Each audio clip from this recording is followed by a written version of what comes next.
Hello everybody and welcome back. Um, we got a great show planned this week, and I'm hoping that we'll be able to get everything to go off without a hitch. I seem to have a little bit of a connection problem with the chat window. I just want to send out a little message here and see if it is showing up out there.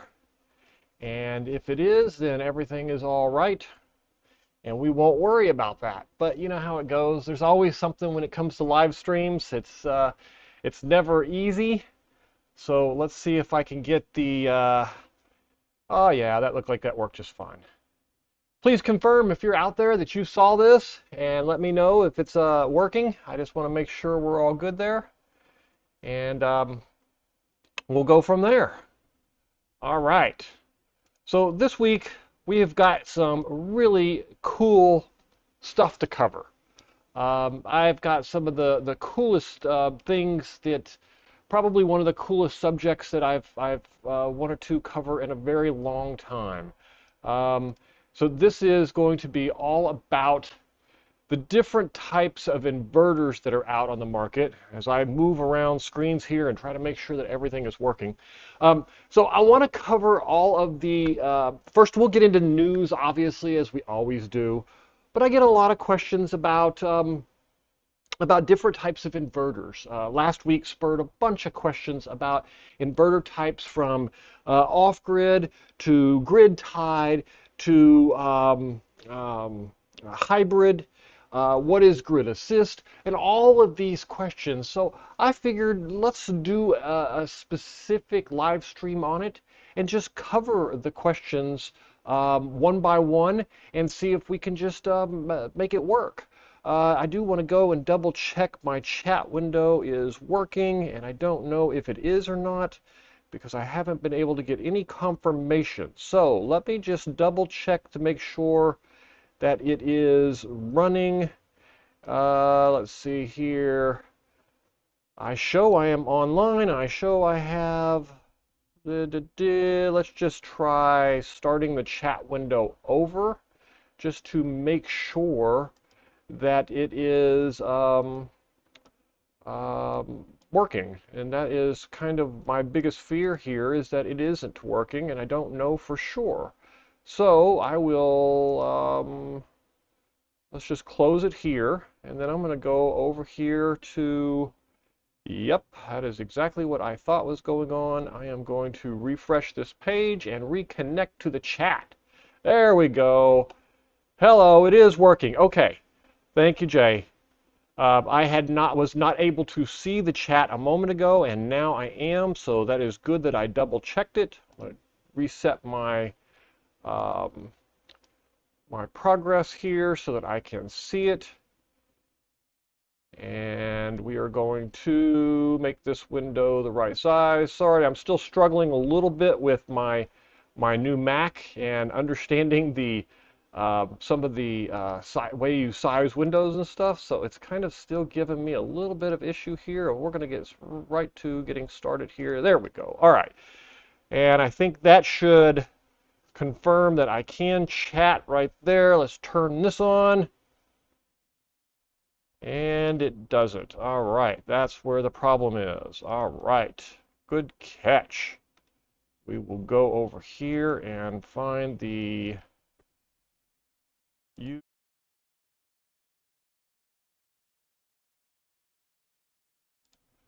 My goodness, am I having problems today. Sorry about all the trouble here, but I will get this sorted out in just a second, and then we will have everything working.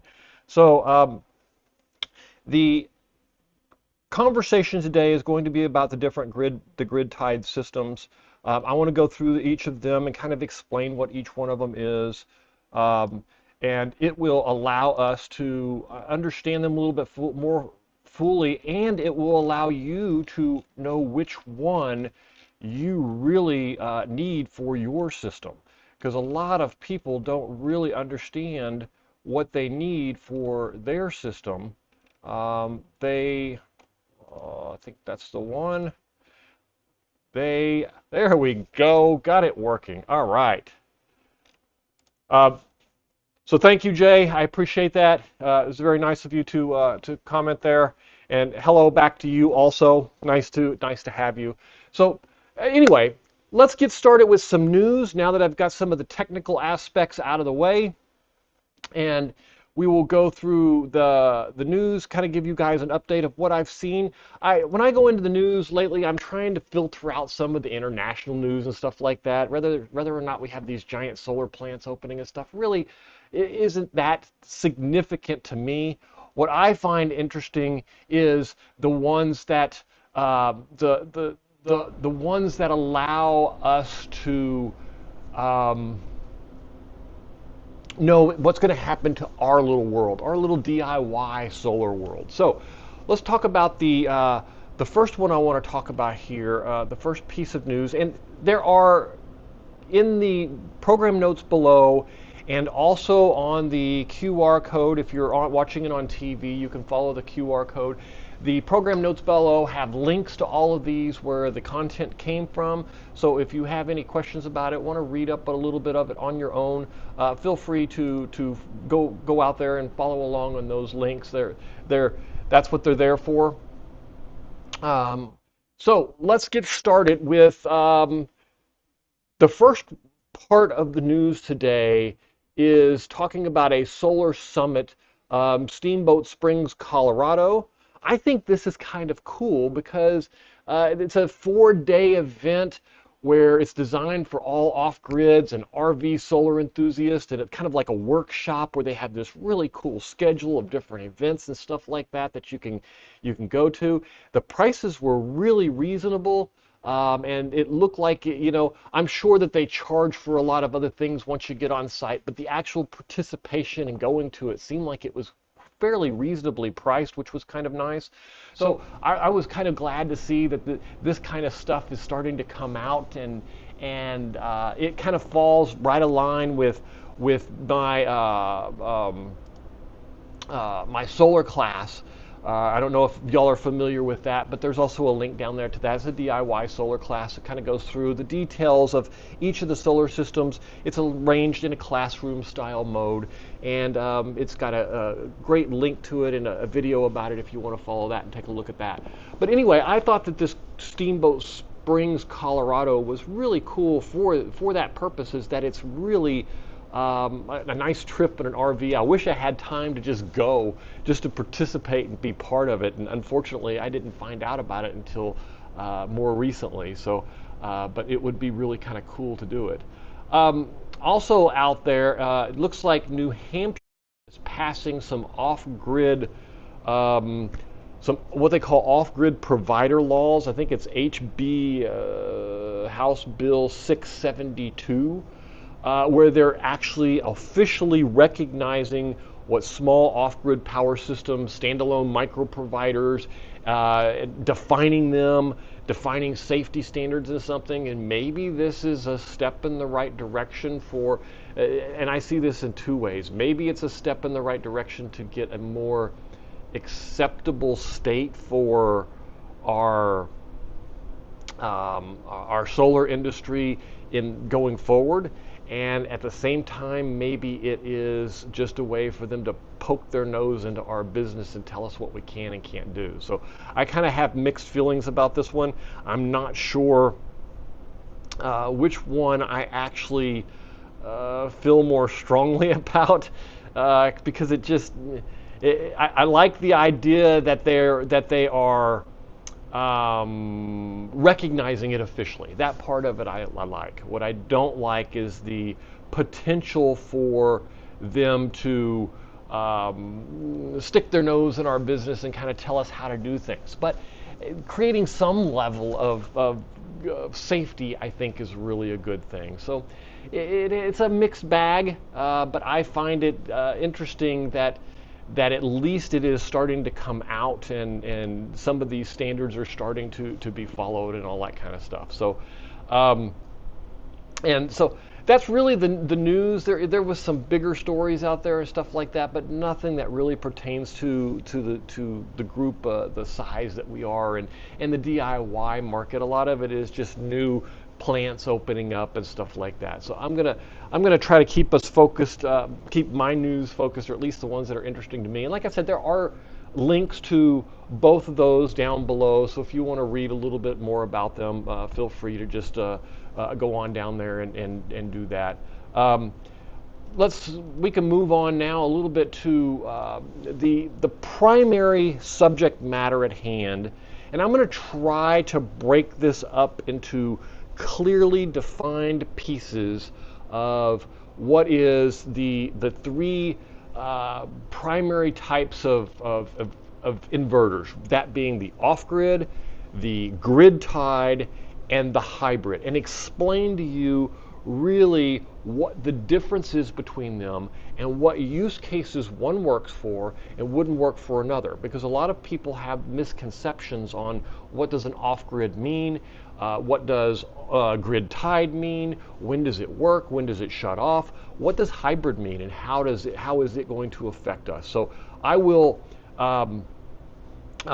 try to break that down a little bit and give it a little bit more details on, give you a little bit of details on exactly how that's going to work and which one is which. So let's start. So I want to start off with off-grid inverters. So if you're interested in an off-grid inverter, the true defined behavior of an off-grid, and a lot of misconceptions about off-grid inverters is that they only work off-grid. In other words, you cut the cord, you never have a grid, you never have a way to use them for charging. And I want to make a real clear distinction here that off-grid means that the inverter isn't on the grid and providing power to the grid. It does not mean that you can't use the grid to charge your batteries. In my case, I'm off-grid in my solar RV. And when a hurricane or big storms are coming, or I suspect there's going to be bad weather or power outages or whatever the case may be, oftentimes I will turn on the charging from the grid. Now, the difference here on an off-grid system is that there is no power going back to, there is a clearly defined gate between the grid and your inverter. And that means that when I say charge from the batteries, it turns off all of my solar batteries and everything comes from the grid in what they call bypass mode.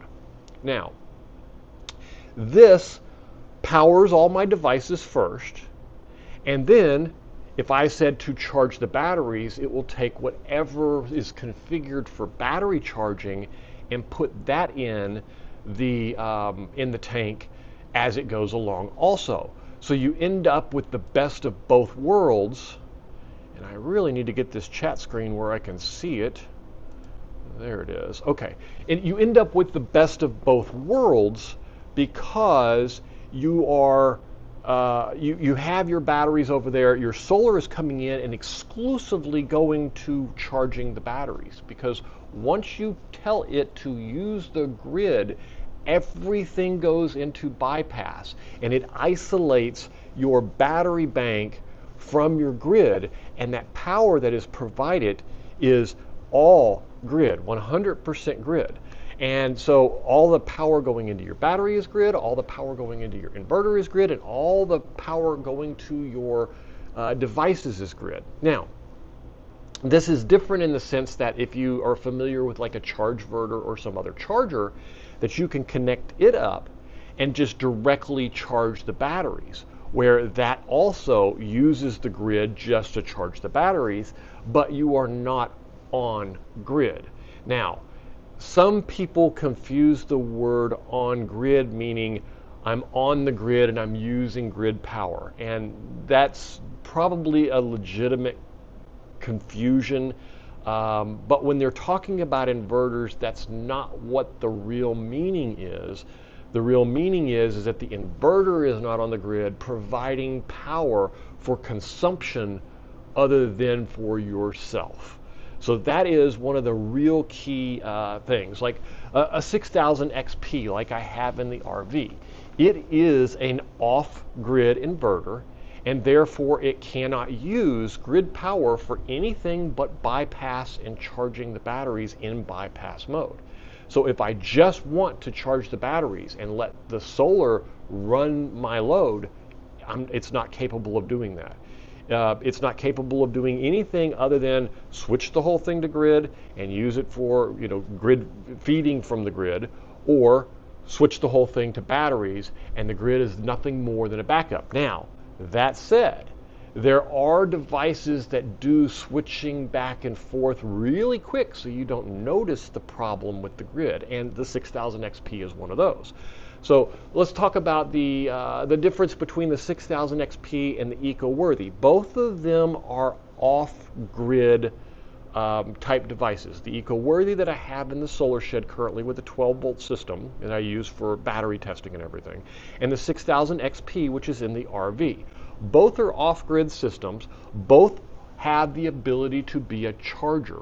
The 6000 XP is more of your all-in-one, where it has the inverter and the charger and everything all built in. And it also, because it has that little bit better classification, it also has a very fast transfer rate. So let's say that I was running my 6000 XP in bypass mode and the grid went off.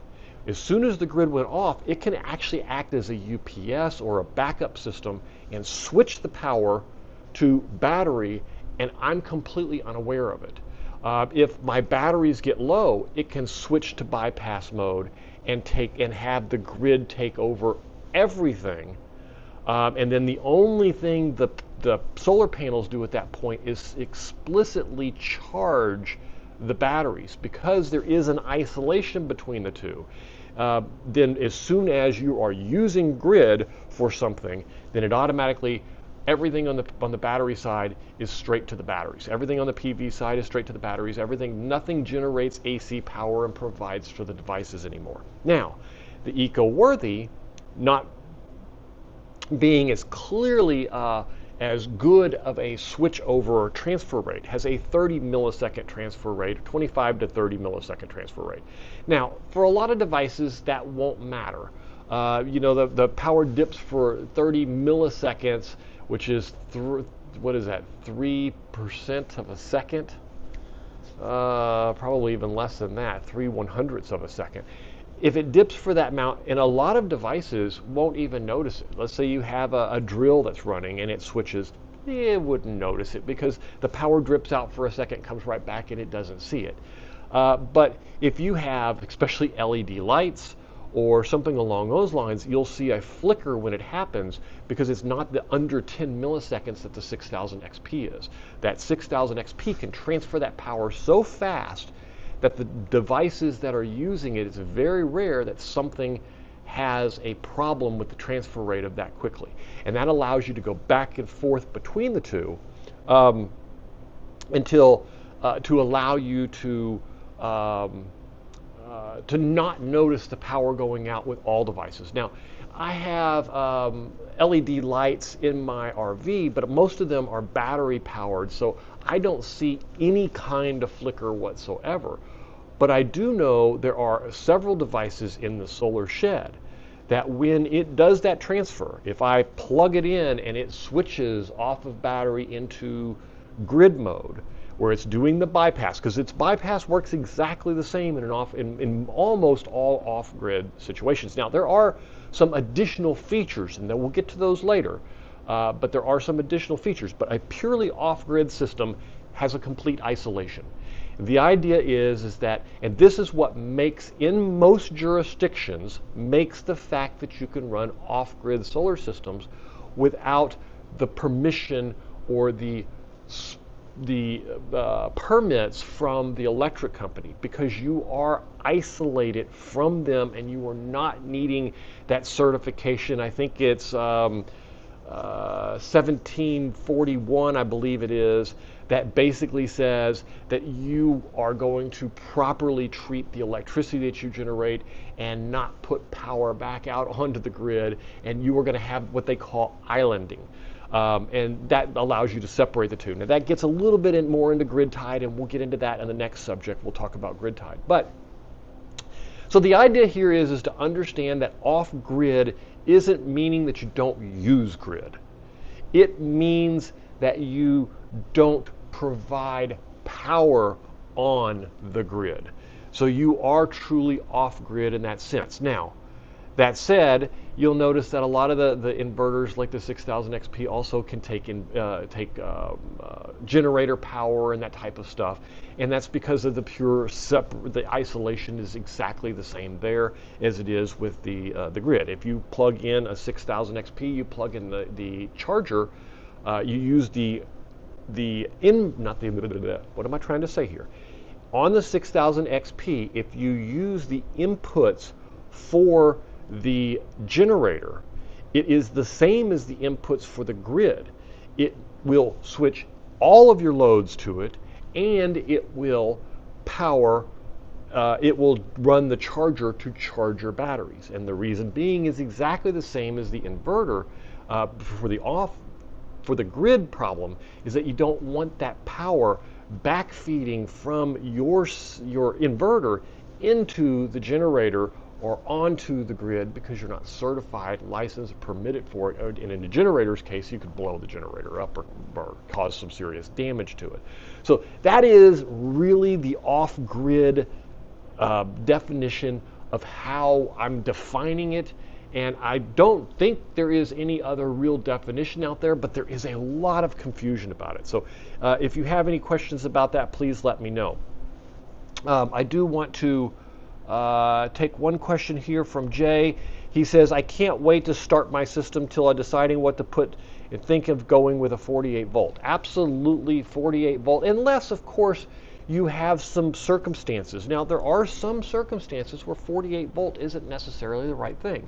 Keep in mind that when you're going with 48 volt, that the amount of solar panels, like for example, on a 12 volt system in the solar shed, I've got 3 panels running in parallel. They run at about 30 to 36 volts, and they can charge 12 volt battery all day long. Low light, heavy light, blah, blah, blah, no problem.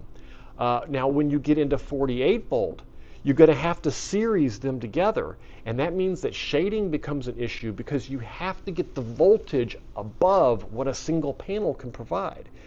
Even 2 panels is very iffy on the 60 cell panels. Really run at about 60 volts, and they will cause you some trouble charging your battery when you get up into the 57, 58 volt range, because there's only those little couple of volts for the MPPT to work with to find a good power point to pull out of that. So you will lose a lot of efficiency on that, and that is one of the tests that we did with the solar shed, and you will see that I ran into that same problem. I did 2 series, 6 parallel, or 5 parallel for all 10 panels. But the problem was I didn't have high enough voltage to make it work efficiently. As soon as I changed to 3 panels, what ended up happening is that brought that default voltage way up into the 90, the 90 to 100 volt range. And then the MPPT of the charger could easily accommodate the difference between, the 50, 60 volts that it needed to charge that battery and the 90 where I had 3 panels together. Now, the downside is that means that if one of them gets shaded or one of them has problems, it affects all 3 of them much more than if they were in parallel. So that is something that, depending on where you're hooking it up, if you're hooking it up in a van or something where you're going to have a limited number of panels, or you're very worried about shading, then maybe a 12 volt or a 24 volt system is a better choice.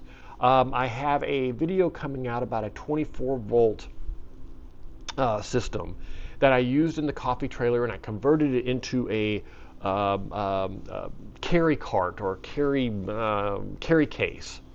and it's portable, and you can just pick it up. It's one of those tool boxes, those Rubbermaid tool boxes that has handles on it. And I built the solar system, and I mounted it inside of that, and I put the battery inside of that, and then I just hook it up directly to solar panels.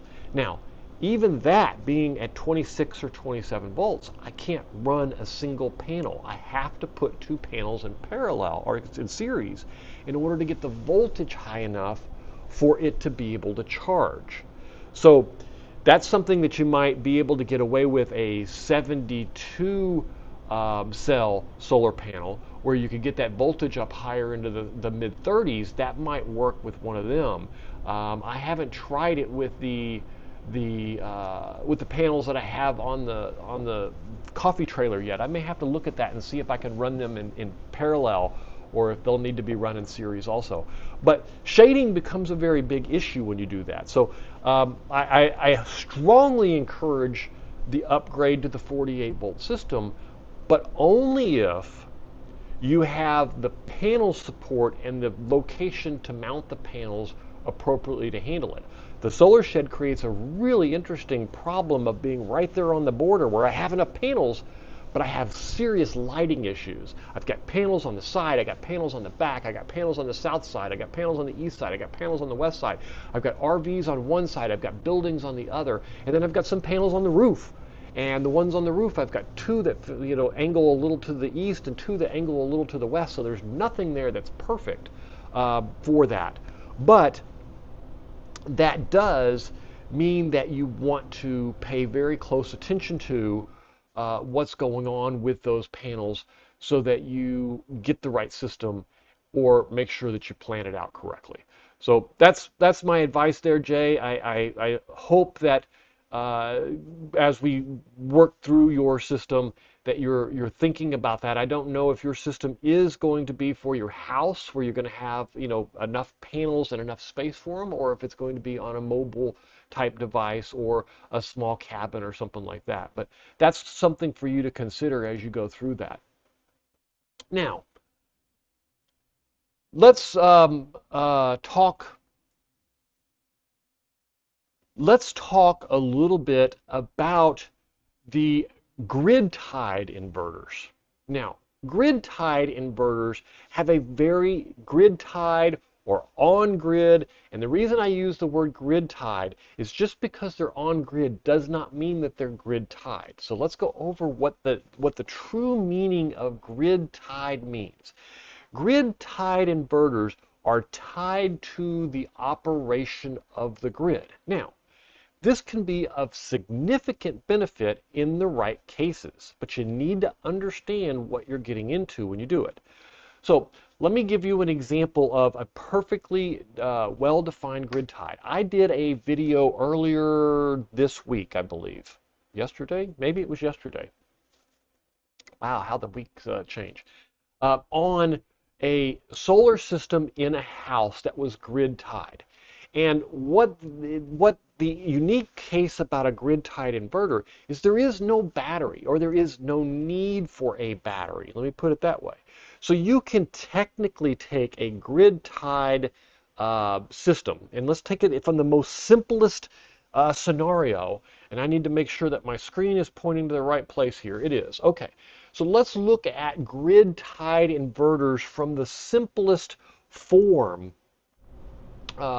of them, to just moving my screen back and forth, make sure I got the right view here. So let's look at, on a grid-tied inverter, let's talk about the panels are here. Now, with a grid-tied inverter, most of the time, your panels are located on a house. And that means that you have, if you're mounting panels on the roof of a house, you usually have a lot of restrictions from government agencies,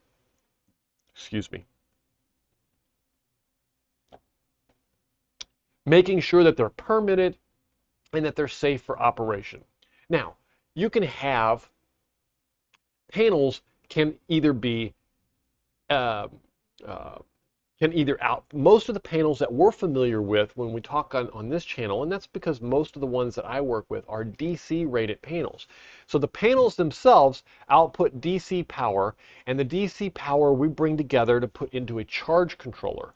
Now that is an off-grid or a inverter or a typical system that you would see. With a on-grid system, you can skip all the DC side, and you could actually put in a little microinverter at each one of these. And what the microinverter would do is it would take that, let's say we have DC output of 30 volts, and it would upgrade it to AC output of, let's say, 240 volts. And then it would feed that onto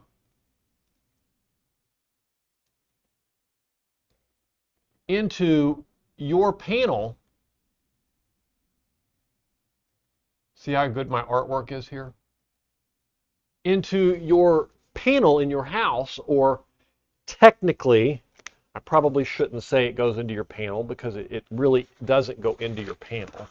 Where it goes is to a box that hooks to your house disconnect. So you have your meter here, and it feeds power in, and then you have your inverter controller, and this can be a number of different devices. It can be an inverter, it can be not an inverter, it can be a controller. A lot of these devices come with controllers for automatic shutoff and stuff like that, and we'll talk about how those work here in a second too. But then it feeds into this box, and this goes into your house like that. And so both of these connect to this line here and feed all your power needs. Now, you'll notice a couple of things on this picture that is really interesting. And maybe that's even a better view. It is. I'll use that one for you. You'll notice a couple of things that's very interesting here. One, there is no battery system here. There's no battery. There's no inverter in the sense that you would use an inverter. This is just a controller because all your inverters are here at these micro inverters, and they convert your DC power into AC power and feed that over here. Now this system's job is to tell these systems when they have to shut down. Actually, it's exactly the opposite. They, by default, they run at 1 volt. And they're not allowed to come on unless this controller says, hey, I sense there is a grid, and when I see the grid, I can tell you how to generate that output power to exactly the precise frequency and exactly the way that I need it in order for me to allow it to coexist with the grid here. And then as soon as it sends that signal goes out and it broadcasts it to all these microinverters, and they can all generate power now and send it back through this controller over to your input here, and your house can consume it. But what's cool, and this would actually go from being 1 volt to being the 30 volt DC, but then the microinverter would convert that to 240 volts AC, and then that is what comes back down this line and goes this way. So you technically have no DC power anywhere except right here at this solar panel. This solar panel connects directly into a microinverter, and the microinverter changes the power from DC to AC and then sends it back down to here. But the kicker here is that keep in mind that this device that tells these to turn on, and it's constantly updating it. Hey, I see a grid, you can produce power. Hey, I see a grid, you can produce power. It reminds me of an 18-wheeler's truck. And have you ever seen an 18-wheeler going down the highway and the back tires lock up and the guy in the front is still driving and they're smoking and he doesn't notice it? That's because on an 18-wheeler, the back wheels are always locked.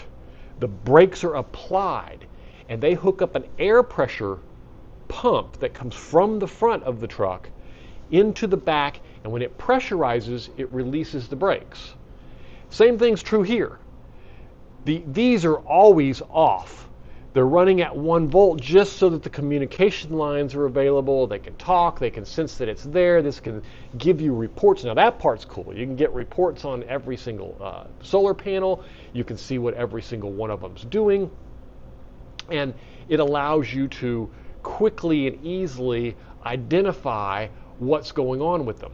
But when this grid goes off, so does all of your panels, because the first thing this thing does is it says, I don't see a grid, and it doesn't send a signal to all of these to say, hey, stay on.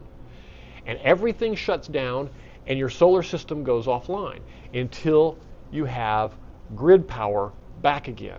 And when grid power shows back up, and it says, okay, look, the grid looks like it's stabilized, it looks like it's back on, it's at a safe voltage, it's at a safe frequency, then it says, okay, turn these back on, and you start providing power. Now, here's where grid-tied inverters are very, very useful. In addition to doing all of this, what normally happens is what we've talked about is everything being generated and coming here up into your house, this way, into your house.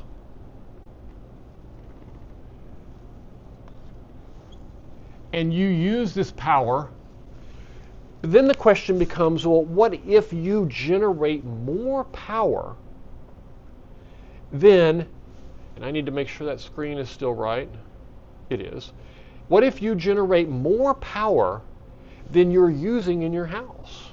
What happens to it? Well, in a grid-tied system, as opposed to the off-grid, where you're off-grid and you're not providing power to the grid, on a grid-tied system, you can actually send that power onto the grid, and one of your neighbors can use it, or your neighbor's neighbors can use it, or they can put it back up on a pole and take it to another neighborhood, or whatever. So this is called, this backfeed goes into the grid when you have extra. So it sends what it needs to the house this way and sends what's extra to the grid that way. Now, that isn't the only functional piece of this. Keep in mind that this piece here is going to take, your house is going to pull power as much as it needs. Now, if you're generating as much as it needs, then that's all the power it's going to pull, and then it will allow more to be pulled if you're not generating enough. So if you're generating 80% of your power, then it would also allow it to feed power in from here and feed power in from here, and causing you to have enough power to run your house here. And a perfect example of this was this weekend. I was standing at a meter and showing on video how the meter was showing, because the meter runs backwards, which is kind of cool to watch your first couple of times.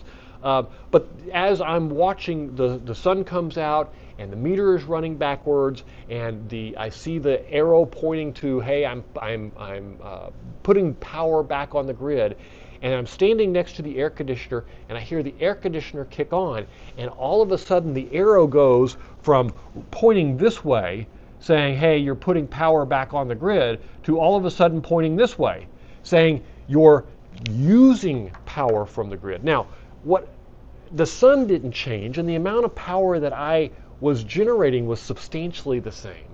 But what did change was the amount of power that the house was consuming. Because when that air conditioner kicked on, I went from using 2,000 watts or 300 watts or whatever it was, to using thousands of watts and needing it all.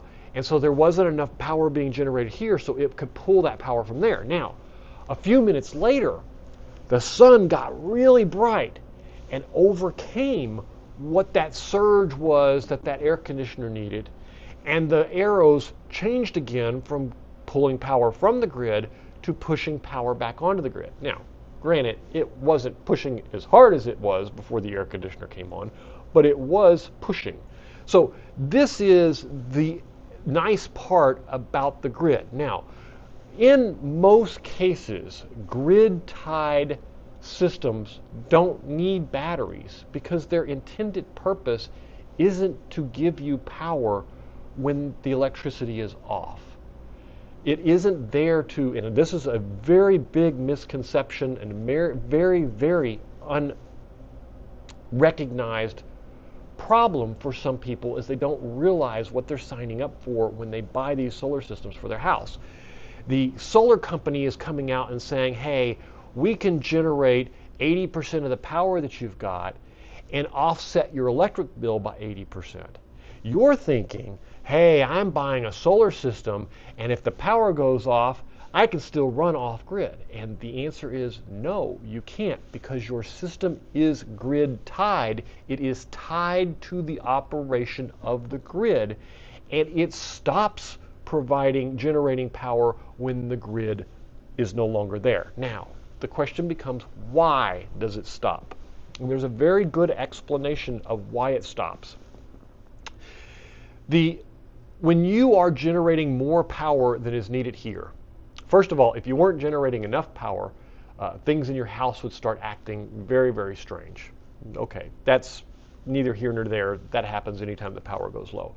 But when you're generating too much power, what's going to happen is that this system, if it wasn't grid tied, if it was, hey, shut down when the grid is off, what would happen?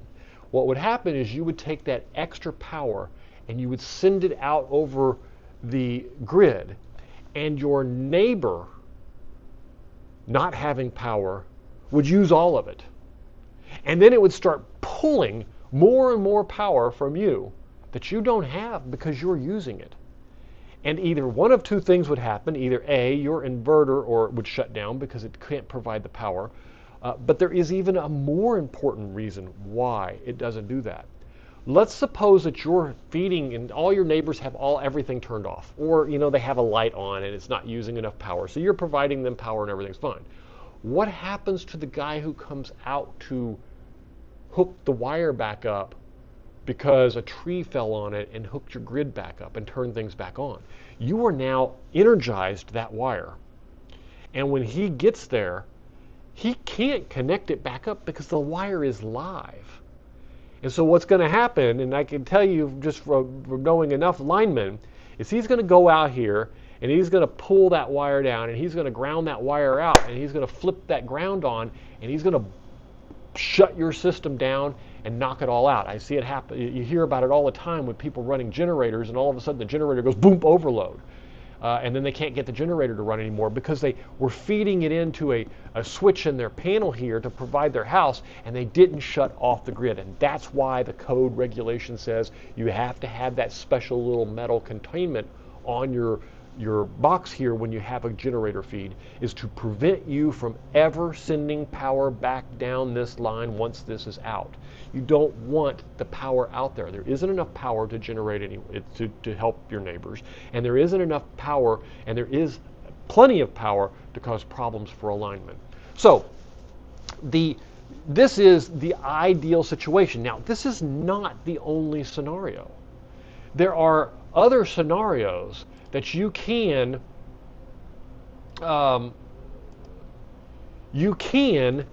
use to do this. So for example, microinverters are really cool. And they make this very simple where you have no inverters, you have nothing, you have no batteries, nothing. It makes it very, very easy. But let's think of a different scenario. I have a little bit different scenario in mind. I was kind of surprised to find out that that's what it was. But let me explain how it's different. And it's still a grid-tied system. It just operates differently than microinverter. Microinverter basically is converting the power right there at the panel. If a manufacturer builds the panel with the microinverter on it, then it can be considered an AC panel. Otherwise, all panels are DC panels with microinverter converters. Now, a lot of the times on the back of a panel, they'll mount the microinverter. That doesn't make it an AC panel. It's still still generating DC power. Technically, it can be labeled as an AC panel if the manufacturer builds it onto the panel, and it comes built from the manufacturer. Aftermarket editions, installation companies ads, they are still DC panels with microinverters, and they are clearly not AC panels. Now, you can take these and daisy chain these together, create a string of power,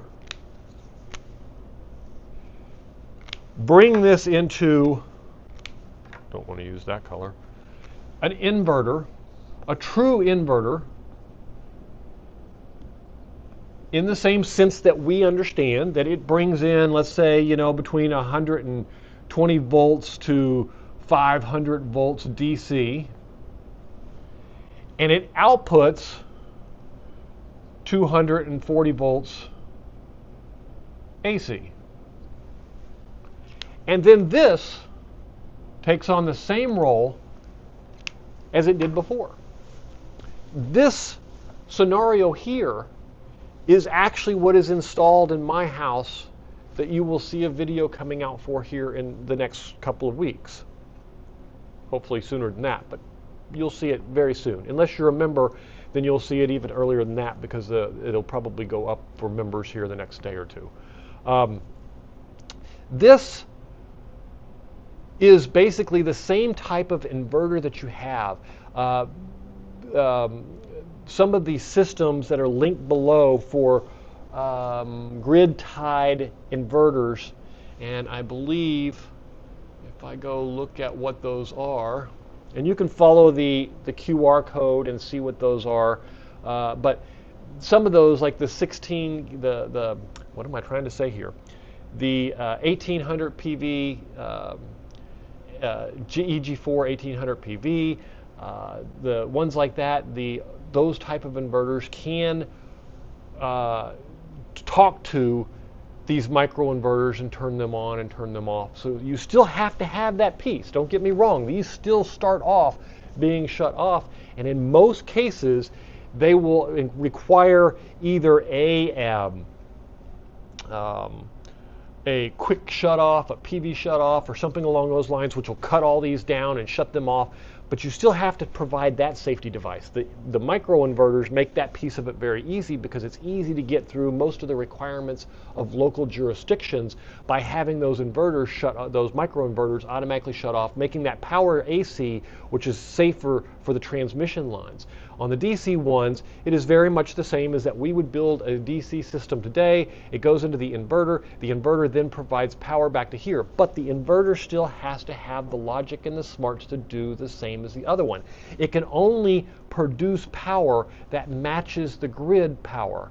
And therefore, that inverter would still can shut down. Now, there are hybrid inverters, and we'll talk about them. And a hybrid inverter can do both off-grid and on-grid, so they have a lot of special functionality, like that I mentioned earlier, the 18K PV. That is actually a hybrid grid inverter, not an off-grid, or not a grid-tied. I do not have a whole lot of experience with grid-tied inverters, because I really like the off-grid and I like the hybrid world. I don't particularly care for the grid tied without the batteries and stuff. I want, when the power goes off, for me, it's about independence. It's about the ability to go out and boondock. It's about the ability to have power when a hurricane hits in my house or my RV or wherever I happen to be. That is what it's about for me, is that independence of having the power and being self-sufficient. If I lived out in the middle of the boondocks, would be a complete dream for me, because then I wouldn't have to worry about any of those regulations, and I could just build me a nice solar system and have all the room in the world to build me a nice solar test field. Is what I would really love, to have a couple of acres of land and just build myself a test field to test all this stuff. But these inverters, and there is one by Solar Edge, which is what's installed in my house. The panels come in very much similar to the 6000 XP specs, where it's between 200, I think it's between 280 and 500 volts. They come in here, and this produces up to 10K of inverter power, and that inverter power is 240 AC, which is then fed to the same control panel here that the grid provides, but it has the same sensing technology to only do it when it senses the grid is there, and to stop doing it and to shut off all this feeding that comes from here when it doesn't. Now, this is not to be confused with the regulations that I talked about before. The inverter is smart enough to know, hey, I've got this solar panel stuff coming in. If I don't have a grid, just don't generate the power and don't send it out this line. It doesn't need all of this to be shut down for that to happen. With microinverters, the inverter is way up there, so it happens that way, thus solving the second biggest regulation problem of mounting panels on your roof, is that when a firefighter comes there to put your house out, what they don't want is they don't want him tripping over a line carrying 500 volts of AC or DC power. So what they do is they require quick shutoffs and regulations that can protect those people, those emergency response people on your roof, and make sure that things get shut off and aren't live. If there's a fire, they have a quick way to turn that off, or they have a quick way to disable it. And that's where a lot of the regulations for a PV shut off outside the house come from. If there was a fire, the firefighter needs to be able to shut that PV off so that that electricity isn't there and it isn't flowing. So there's a lot of regulations around that. So don't confuse the fact of this providing power with the safety features that go here. In some cases, in the case of microinverters in our first scenario, yes, it was definitely a significant benefit to have both combined in the same solution. Here, you don't have that. Here they are separated. The inverter acts as the smart door to merge or not to merge the AC power, and the shut off is a completely separate device and a completely different set of things. You may go with optimizers or something along those lines to handle that. Okay, so this side of it works exactly the same. If the grid is there, you can backfeed the grid. Now, let's I want to talk a little bit about that, but I want to make sure that I understand where I am in my program here. Let me just grab my notes here. So let's talk a little bit about the net metering. So when you are providing power back to the grid, and we're going to just break this down a little bit about net metering, and because this is a really important part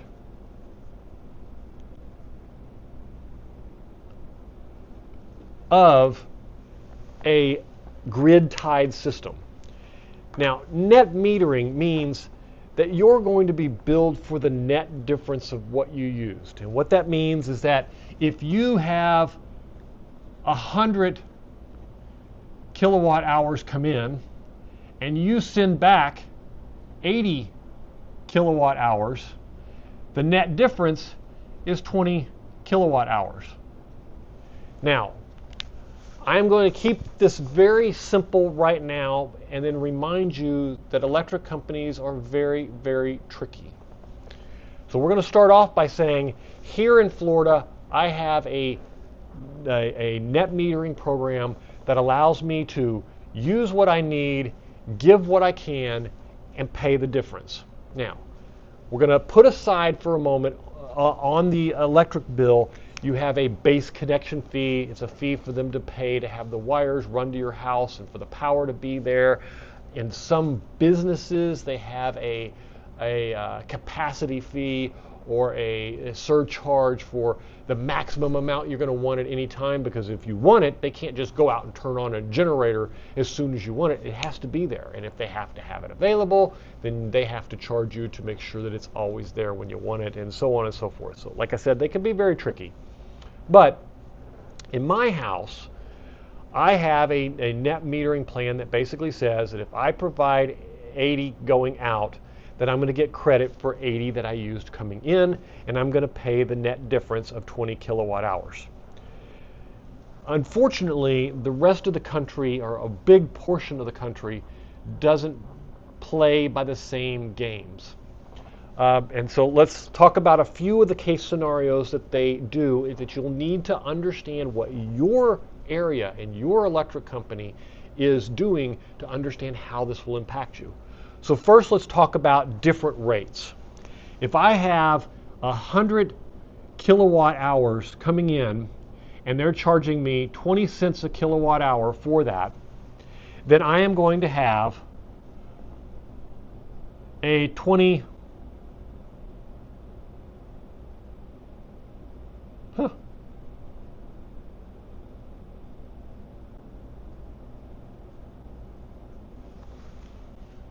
20 cents of 100 $20 bill. So it's going to cost me $20 to run on that electric. Now, if I give back 80 and they give me that 20 cents back, then they're going to give me 16 or 18. It's 20%. 16. They're going to give me $16 credit towards my bill, and they're going to send me a bill for $4.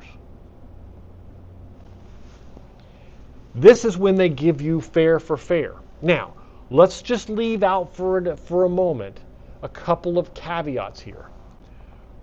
We're going to leave out the fact that a lot of electric companies are now charging different rates during prime hours.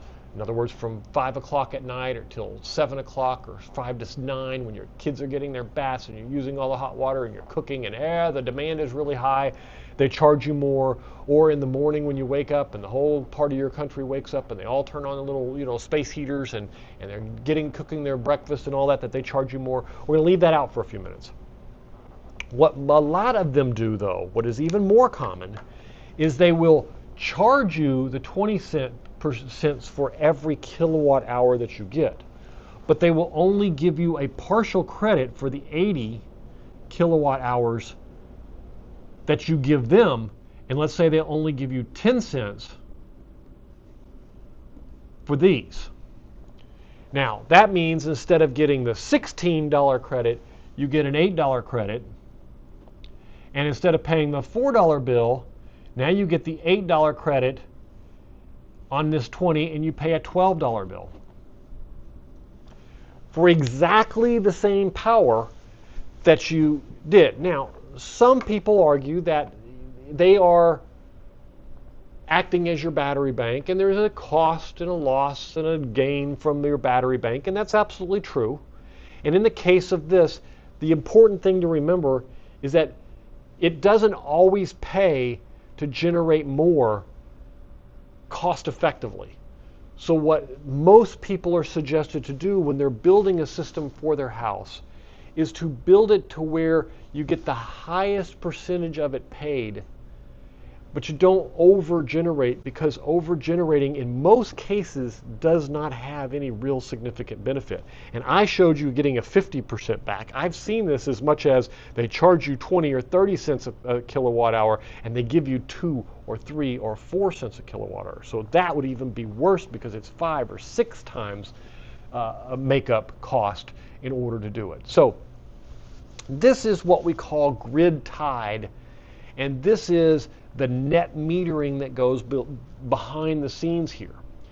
The big difference between the grid tied and the off-grid is this islanding. And what I mean by the islanding is it means that you cut yourself off from the world when the grid's gone, so that they can go out there and work on the grid and they can get it fixed. Okay. Net metering. We went over that. Efficiencies, dependencies of utility grid, and we talked about that. So I think that covers a big portion. I need to check my chats. For some reason they're not showing up here. There we are. That covers the net metering piece, or not metering, that covers all of the grid tied inverters. Now, I want to go into talking about my favorite type of inverter, which is what we call a hybrid inverter, or even a hybrid inverter with grid assist. This is where things become really, really cool. So we're going to get rid of this diagram here and all my beautiful artwork, with the exception of the house up there, because I don't want to pay a construction company for a new house. So we're going to leave that on the board. So let's talk about what does hybrid inverter mean?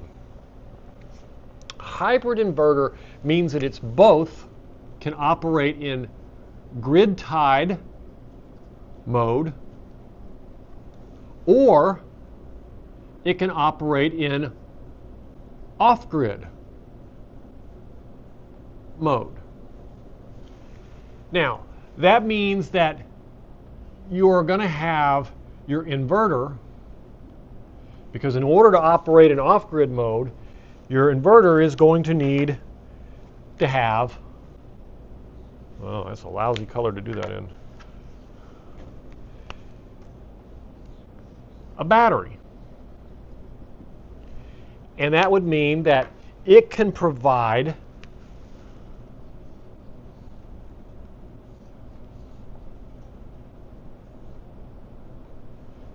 power to your house through the battery. Your inverter generates the power. It provides the power to your house. Now, in most cases, the inverter in this case, and we're going to talk about how this is a little bit different because the power comes into this system a little differently than it does in a normal one. Because if you remember correctly, before we would only feed the data over here that gave it access to get to the grid if we sensed that the grid was there. But if we sense the grid is not there, then we can't just keep sending power over here and hope that it doesn't go down the line. It will go down the line. So what we needed a way to isolate this and island you off, create you a separate island that you can function on and that you generate the power and provide it. So a lot of the times what happens is this chart gets rearranged, and it can be rearranged in a whole bunch of different ways. What usually happens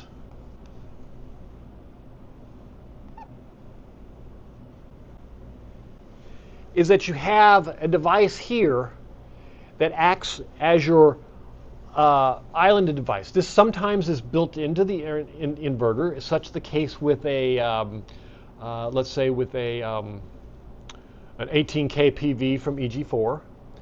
Or you can go with, if you had the grid boss and that pair from EG4, you could use this over there, and it would allow this power to come in, and when this power is here, this inverter to assist. Now, what usually happens, and that's a really difficult chart to show because of the way that's drawn, and I think the better way to show it is to assume it's part of it, because technically that might be right with a grid boss type system, but it's really hard to understand that this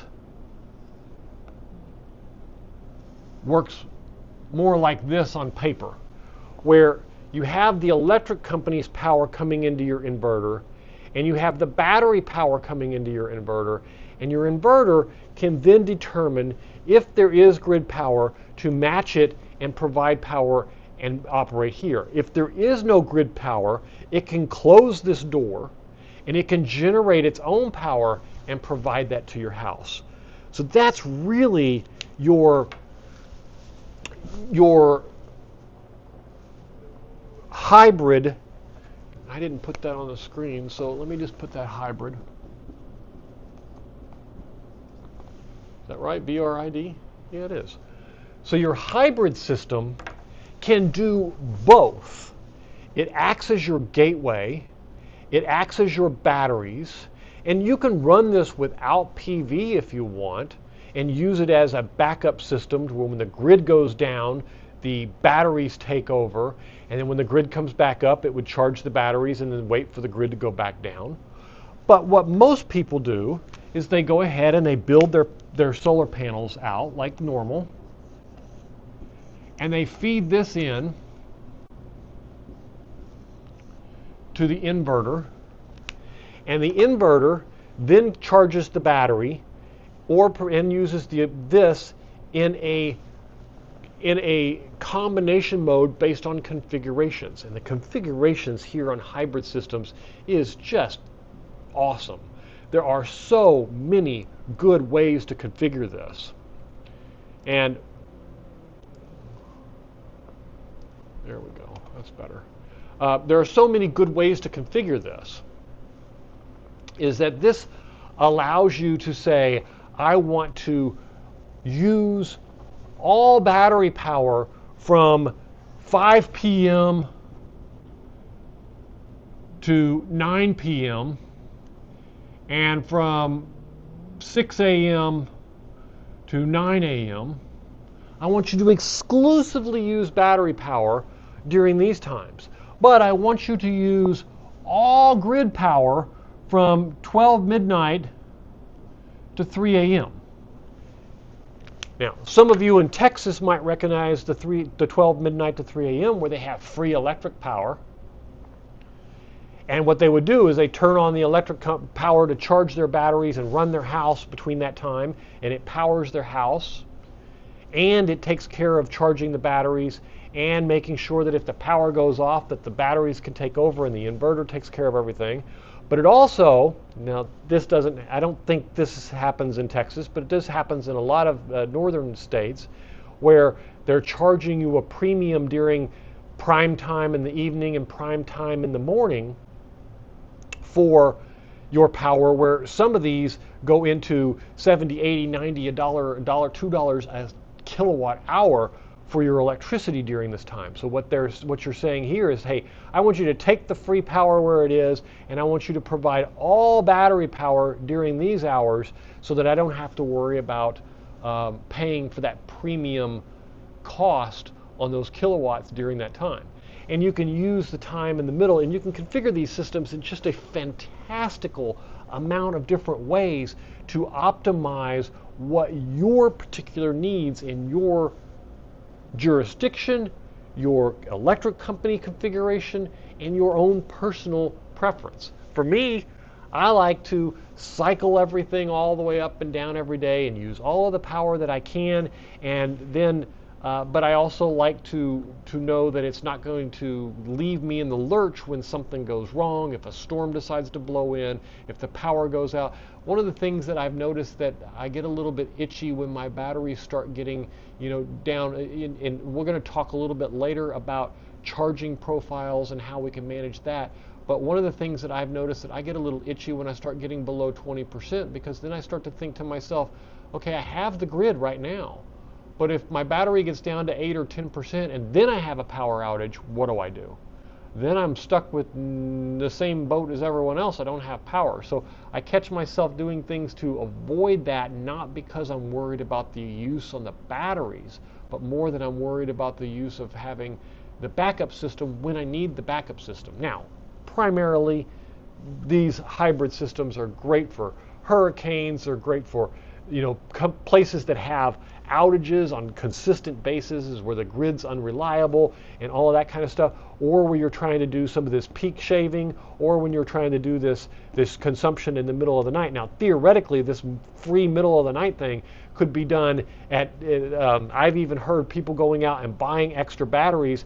They pour into their batteries between midnight and 3 a.m. every night, and they run their entire house the rest of the day, and basically they have no electric bill because they're not using any power during a time when the electric company charges them.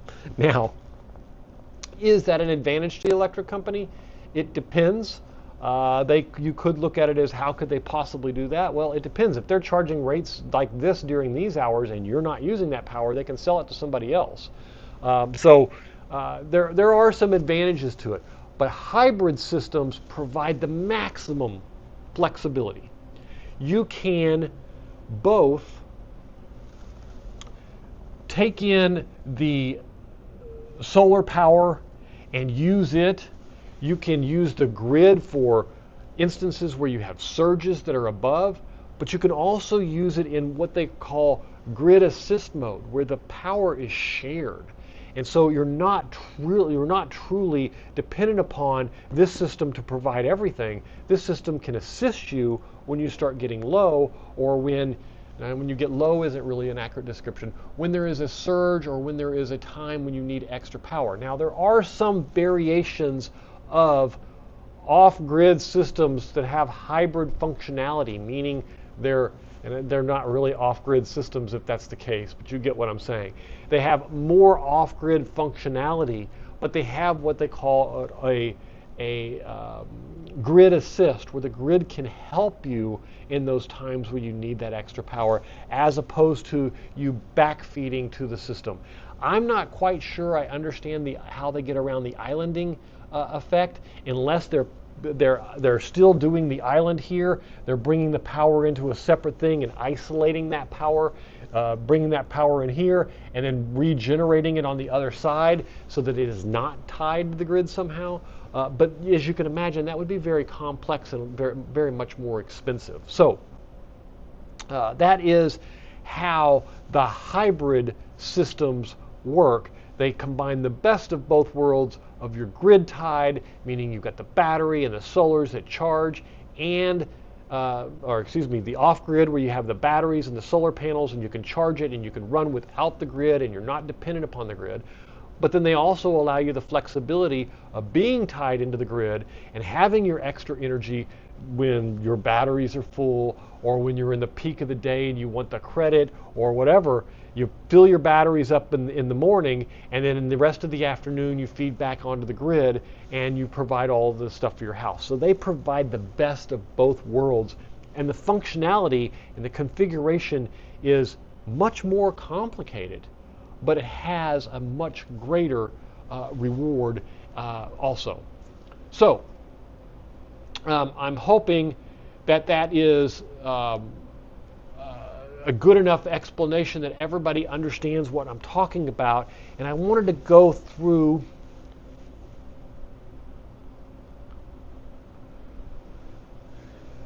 So now I want to go through some questions that I've got, and these are just common questions that came in over the last month, especially over last week after all of that inverter talk from last week.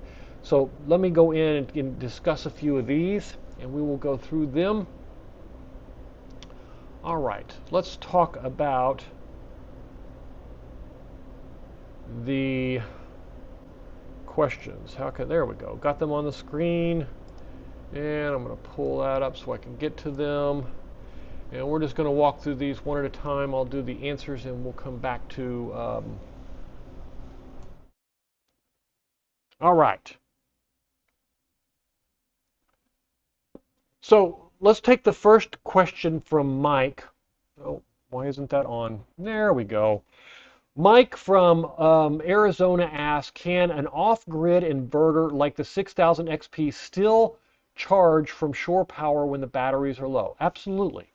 Off-grid, as we discussed before in the off-grid section of the program, was more about being able to provide power to the grid, not use power from the grid. It's about isolation. It's about islanding and keeping yourself on your own private island when you're off-grid. Either everything is in bypass mode and you're using only grid, or everything is off-grid and coming from your inverter and from your batteries. There should not be any mix between the two.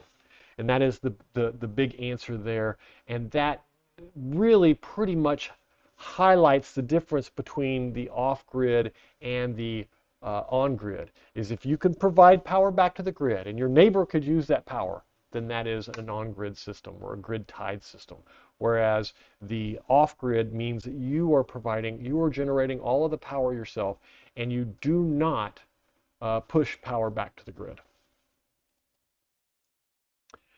Solar Guy 23 asks, do hybrid inverters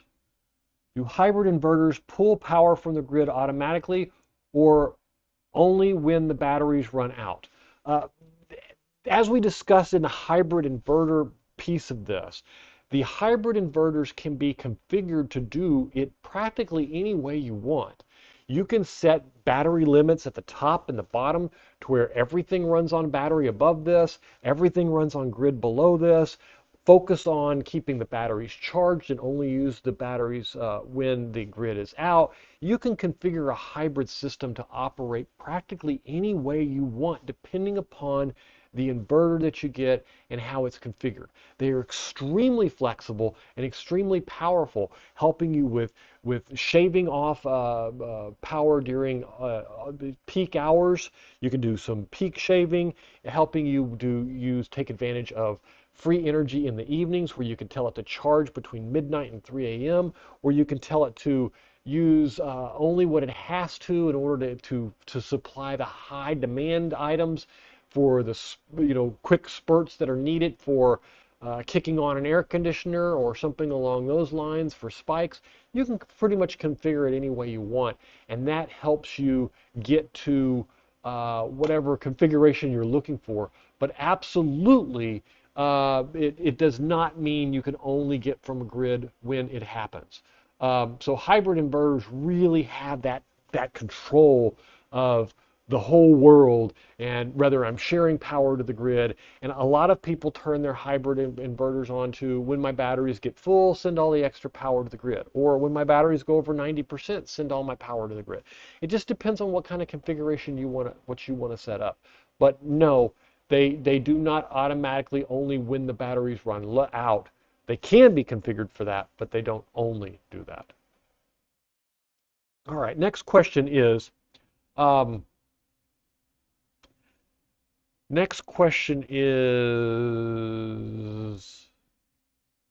it is. Someone in chat asked, why do grid tied systems stop working when the power goes out? This is a regulation that is there to protect the lineman from working on your pole. Suppose a tree knocks down a power line and your power to your house goes off and your inverter shuts down. If your inverter did not shut down, then there would still be power being pushed from your inverter, supposing that you have more power than you're using, to that grid line. And when that lineman comes around to repair that power line, then of course he's not going to be able to do it because that line is still live. So the idea is that everybody be configured where when the grid goes down, they all shut down, everybody turns off, and then allows that lineman to repair it. When that grid comes back up and it sees a good consistent grid again, then they can all turn back on and generate their power. If you have grid tied only system and you don't have a hybrid system, then that means that your solar system is out just like everybody else's. It is primarily a grid tied system, or an exclusively grid tied system is there to offset your electric bill. It is truly about shaving the price down of your electric bill, and it is a cost saving measure more than anything. It does not have anything to do with independence from the electric company or anything like that, because you are still very much dependent upon them to exist in order for your solar system to exist and produce power. Next question is,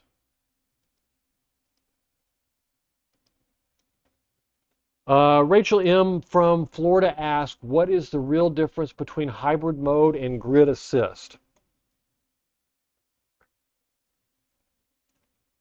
Hybrid mode is truly two sets of power that are blended, your electric company's power and your power, and you're providing what you can and they're providing the remainder. A grid assist function, in its root definition and root cause, is that the grid is able to assist your inverter providing power. Now, how it does this is very interesting, and I have not done my homework to understand the exact technology that is used. I am assuming that it uses that power to independently generate the additional power needed on the backside by your inverter. Otherwise, it would actually be feeding that power directly in, and you can't stop that power from flowing in both directions. Therefore, you would then be able to backfeed power onto the grid if it wasn't islanded. And because it's islanded, if a true, when the grid goes out, then if it's a true assist, that means that somehow it's assisting by providing additional power to your side. My suspicion is it provides an internal device with enough electricity to generate the power on the backside of the inverter, and doesn't use that power directly from the grid. I would suspect that there is some power efficiency loss there, but probably not a lot because it's converting it to exactly the same power that it's using.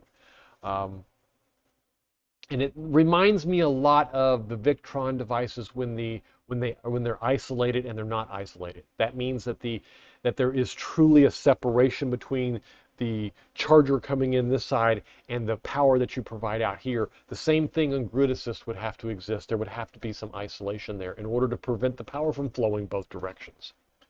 And when it flows both directions, then it's not a grid assist, it's a hybrid sharing of power loads. Off-grid Ollie asks, can I run two off-grid inverters in parallel if they are on different brands? To my knowledge, to this date, no. I do not know of any any inverters that support this. I am not sure I understand exactly why, as I can have two generators that are of different brands that can synchronize with each other and bond and create a bigger generator. But you cannot, for some reason, do the same thing with inverters. And I don't understand. I'm sure there's a technical reason why. I am not exactly understanding why it is. Maybe it's more time sensitive than just two generators bonding together to generate more power. But to my knowledge, as of right now, I do not know of any inverters that do this, with one exception, and I want to take this back, and I am talking about the two off-grid inverters paralleling the two devices together. That does not include things like the Grid Boss and the Flex Boss, where you could put the Grid Boss in, and that does allow you to feed multiple different systems in and act as that gateway to merge them all together and to command them all to do the right thing. So that is an exception to the rule, and my guess is that there probably are other exceptions the more I think about it. But as far as bonding to, like take a 6000 XP and an SREN inverter, bond them together without having a third piece of equipment in the middle to control it, no, I don't know of any that without the third piece of equipment. It can be done. It just needs a third piece of equipment to do it. Tom asks, is grid assist pulling power all the time or only when the loads get heavy? Grid assist depends on the actual, and I've seen a lot of different reports on this. I've seen where some of them are powering, 8 or 10 watts all the time. But for the most part, grid assist is supposed to provide or pull power only when there is a spike or a need for that power. It's not supposed to have a constant drain on it. I have seen some of the tests that are being ran where there is some level of pull there, and I think that pull is basically the sensing devices to understand the exact frequencies and get the power lined up so that when that need comes, it can easily adjust to it and use it. I don't know that for a fact, but my suspicion is that low current draw of a couple of watts is what they're using for that sensing, and therefore it does create some kind of power usage. How much will depend, just like idle consumption on an inverter, it's going to depend directly to the inverter, directly to the grid assist and its configurations and how that would be affected. I don't have first-hand experience with it, so I can't give you any first-hand knowledge of it. David from the comment said, my inverter hums when switching between battery and grid. Is that normal? David, this is, in a lot of cases, you have switches in there that as it's adjusting and stuff, there is some hums and stuff. I would suggest that it depends on the device. It would make me highly uncomfortable, but I'm going to suggest that there is going to be some humming from some of these devices as they synchronize together, and the switches sometimes have to energize in order to switch and change, and that kind of stuff. So some of it might be normal, but it would certainly, depending upon the model, the type of switch, and the inverter itself, I would want to get confirmation that it was normal before I just allowed it to go on. It sounds to me like there's something struggling to switch completely. And what you say is my inverter hums when switching between the battery and grid. Is that normal? And my question would be, does it sound like something's energizing and just before it does the switch, or does it, take a while to hum up before it goes off? I would say it makes me uncomfortable that it's doing it, but it may be normal for that device. Keep in mind, there's a lot of relays and switches in these that are going to take into account that are going to need to switch over. But I would probably check it out either way. 8. Lisa K from North Carolina asks, do I need permission from my utility before using a hybrid inverter? Yes. If you are running anything that is on grid or providing power back to the grid, you absolutely need permission to do it. You need to permit it. You need to get them to sign off on it. You can run most hybrid inverters in an off-grid scenario, and in that case, you shouldn't need it. But that said, please keep in mind, I am not an electrician. I am a DIYer that builds and designs solar systems. So I would suggest that you check with your local jurisdiction and your local electric company primarily. Most of them are probably going to come from the assumption of yes, you do need it. The question would become, does that particular hybrid inverter have a true off-grid mode, or does it have some bleed over, or is it going to pretend as best it can that it's off-grid and allow for real hybrid power? In other words, set the feedback to the grid to 0, but still be running in hybrid mode. I would say that if you're doing anything that is possibility of feeding back to the grid, yes, you should get permission and get that confirmed first. J.R. Builds ask, what happens if my solar array makes more power than my hybrid inverter can handle? Then with any standard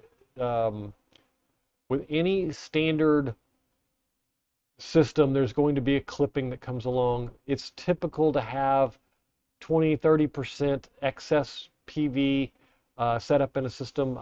I did a review or looked at a system this weekend with 13.8 kilowatts of solar power and a 10 kilowatt inverter. So that's kind of typical. If it does, it's just going to clip it. And that means that if we just take a quick look at what that would look like in the case of generating. So let's just say that here is 0, and here is your inverter's max of, let's say it's 10K, and your panels, when the sun comes up, start to generate, and they go above this line, and then at the end of the day, they come back down. This piece here is going to be clipped. And what does that mean? I don't know if there's 2 P's or 1 P in clipped. What does that mean is that it's going to go up to 10,000, and then it's going to sit at 10,000 the entire time it's above it, and it's just going to clip off that extra power, and you're not going to get credit for it. You're not going to get to use it. It's not going to be there. It is truly a clipping it off. Now, this is quite common to do this simply because it does allow you, especially in a grid tied system where you're feeding power back to the grid, it allows you to pick up this power from here to here, where you may have a need to pull power from the electric grid. If this was arranged more like you had 10K of panels, it may look more like this, where yes, you're not having any waste up here at the very peak, but all of this power is also gone, and this is where you're making up that difference of this doesn't become important, because this is much more cost effective to have a lot less panels and a lot less infrastructure to support it. So the original question was, what happens if the solar array generates more power than your hybrid inverter can handle? Basically, it's going to clip it just like anything else. Even if it's off grid, the same thing happens. The difference is the hybrid would send that extra to the grid or charge it based on your configuration. Your off-grid is going to be sending it to the battery. Either way, it's going to be clipped as soon as it gets to the maximum of the input of that inverter. Next, a viewer writes, can I just backfeed my house from my inverter during an outage? No, absolutely not. No, no. I know of no place anywhere, especially at least in the United States or any other grid-built environment, where you can do this safely. It is dangerous. It is risky for the lineman. It causes lots and lots of problems around around the country already. Please do not contribute to it. Same thing is true with generators. Do not connect your generator where you could feed electricity back to the electric company. Please make sure that your main shutoffs are off and that you have the proper safety measures installed in your panel, in your breaker panels, to prevent this from happening. Do not wait for a hurricane or your power to go out to try to fix this and to get it set up. There are basic safety measures you need to do, and I can tell you, when the power's off, you're in a hurry, you take a lot of shortcuts. Please configure this beforehand. Do not electrify that line on your neighbors. You don't know if they've got a down line in their backyard that you're energizing. You don't know if there's a guy out there on the pole that's working on it that's not 100% protected at this point because the power's off. None of that you know. You need to absolutely not. I hope that was emphatic enough to make it very clear. No, don't do that. Okay. Number 11. Ben from Ohio asked, what is the safest way to wire generator input into a hybrid system? For me, the safest way is to use a charger, like a chargeverter or something along those lines. Feed that battery, feed the battery bus on the backside of the battery directly. Charge the battery up. The excess power then would come from instead of it pulling from the battery, would be pulled from that power being generated on the battery bus, and that would be the easiest, safest way to do it. The safest way to wire a generator input into a hybrid. Use the battery backside and don't use the 220 side. You can do it with some. And you're specifically talking about a hybrid system here. And so you may be able to have a generator port on your hybrid inverter, which would be the case with like an 18 kPV or something like that, where you can feed the power in there, and it may allow you to safely do it there. But I would suggest the easiest and the safest way to do it is just put a charger on the backside into the battery, and that would take care of that. And then you don't have to worry about it. Camper Kev, that's right, Camper Kev.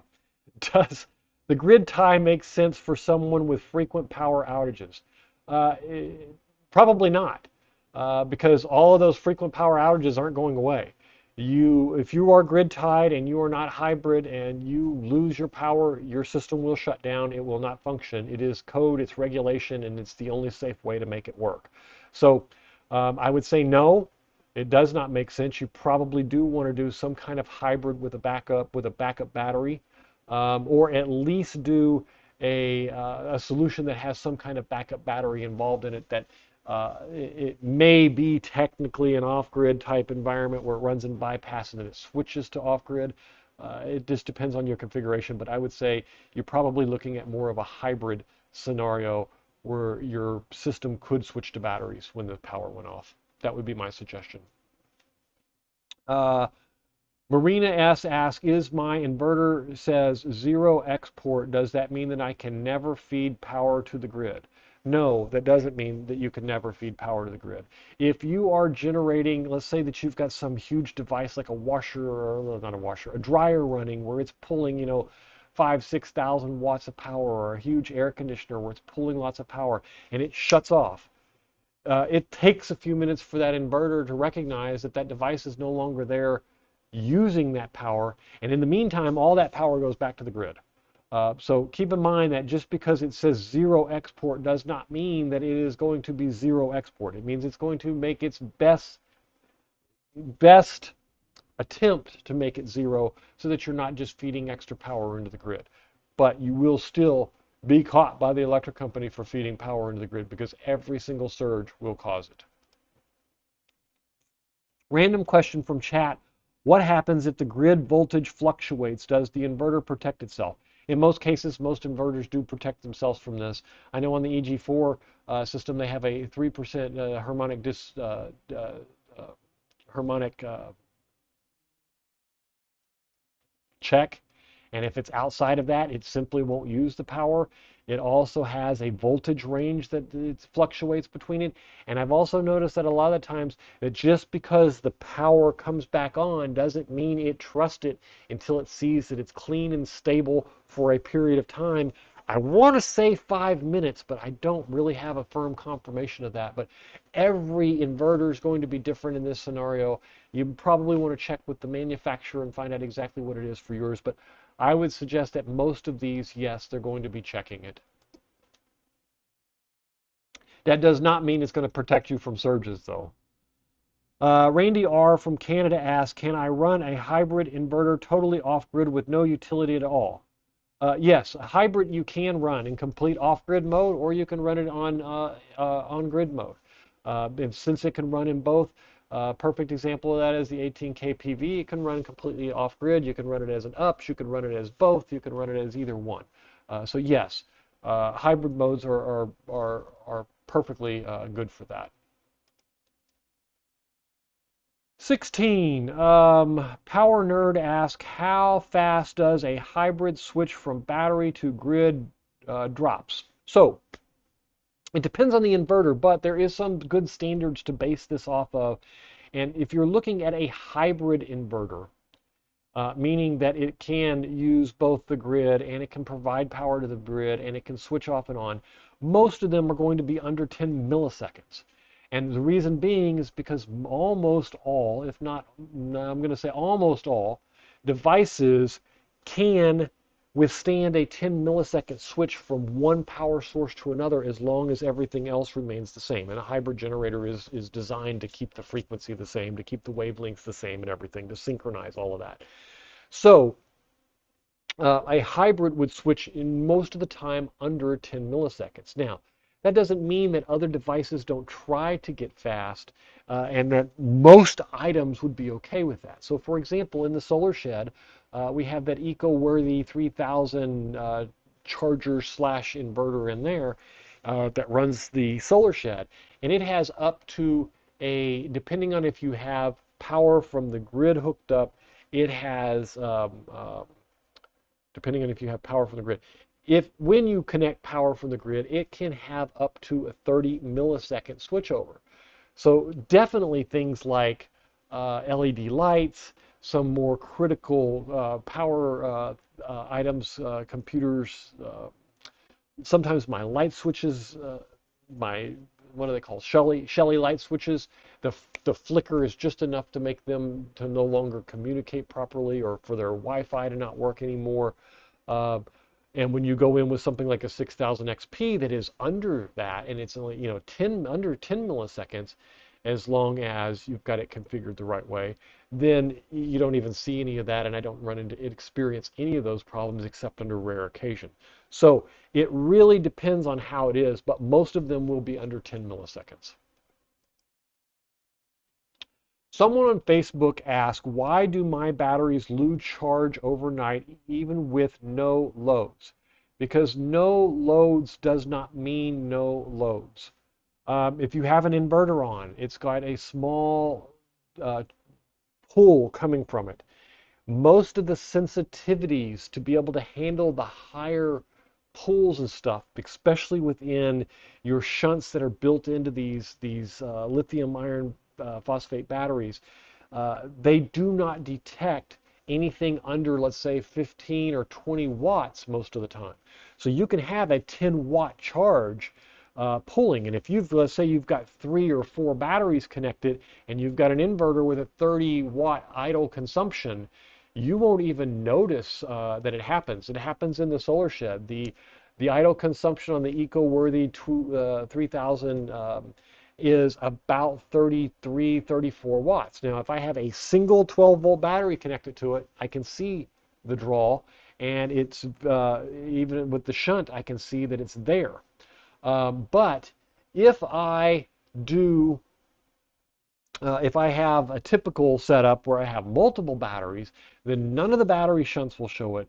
And the only place that it really comes in sometimes is the Victron shunt.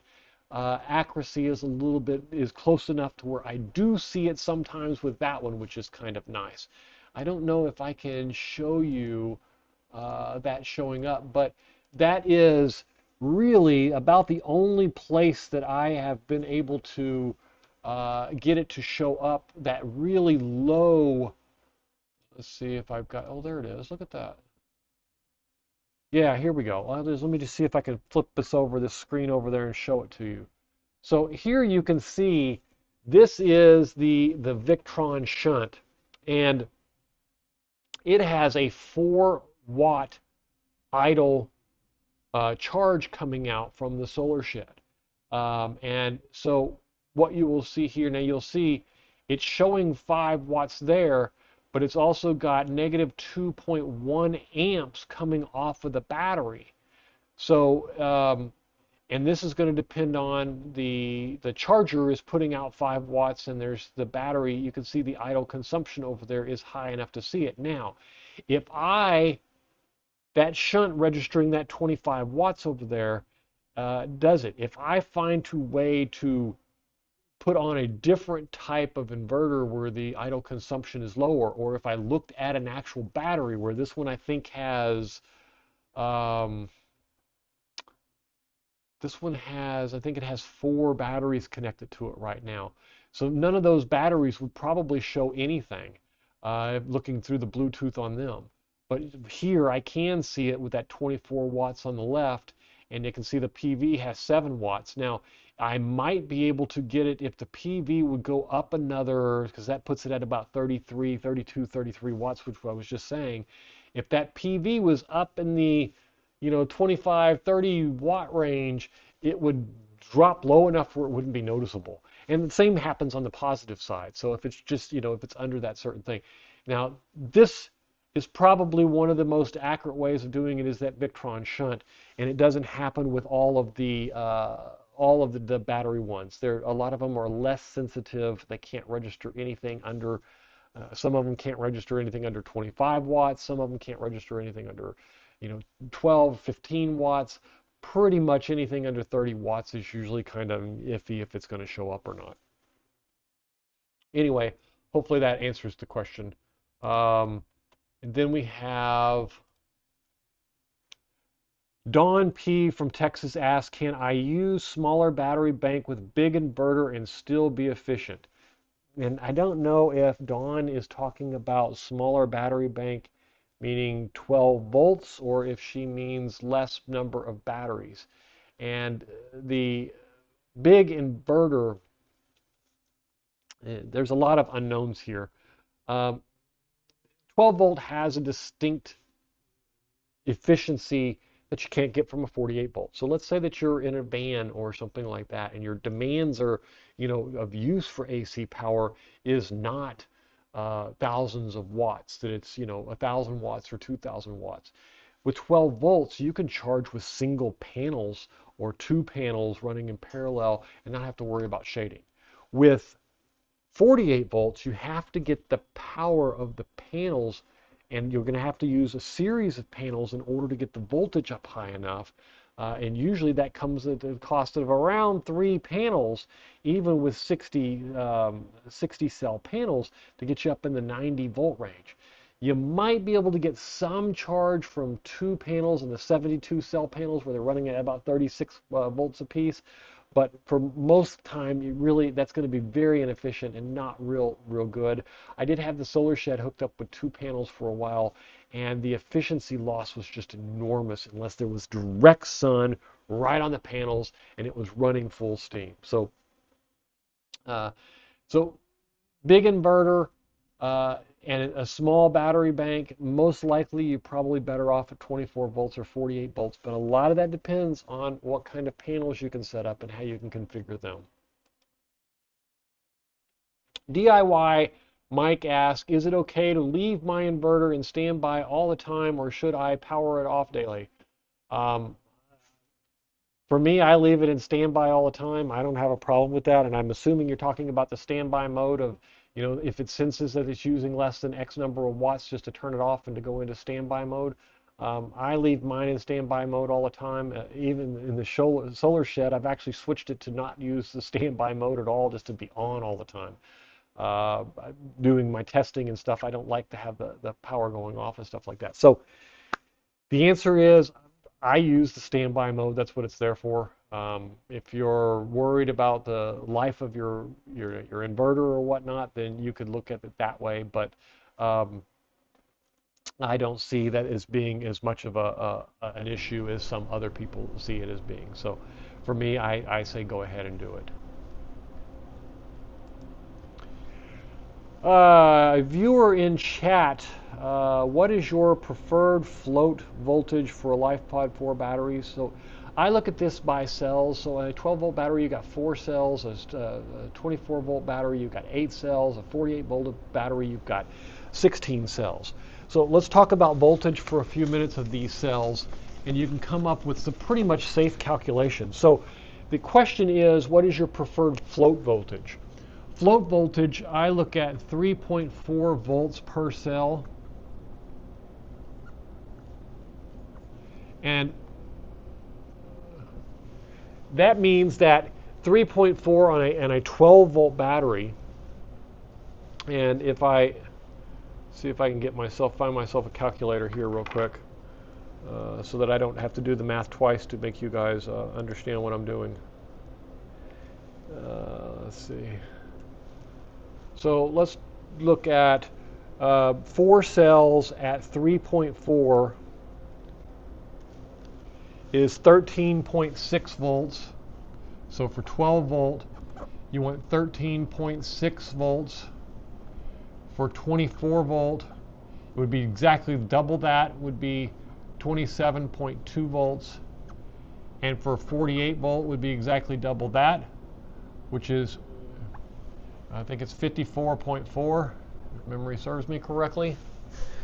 So that would be where your float is. I've seen some people take off a decimal off of this, make this 13.5, this 27, and this 54. I think they both work just fine. They're both just as efficient. So that was where I would put my float at. Then I do the same thing for charging. And on charging,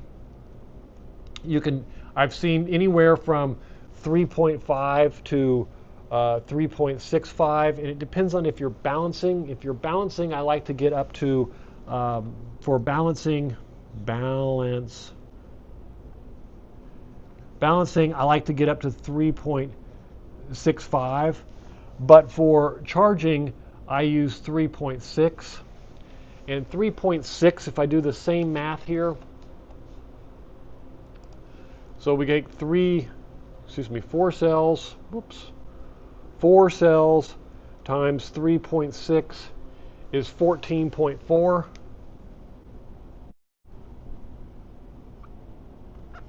28.8 and 56.6. And this is the 3.65. Now, if I'm going to do a full balance of it, then I would graduate it up slowly, because if my battery is out of balance and I want to get all the cells the same, then you're going to want to let it go in and balance and at, let's say, 14 or 13.8 or whatever I can get it to safely get to, and then let it sit in balance mode for a while and gradually build this up till I got to 3.65. And 3.65, and you'll notice a lot of these numbers sound very familiar because that's exactly how they were come up with. 3.65 is 14.6, or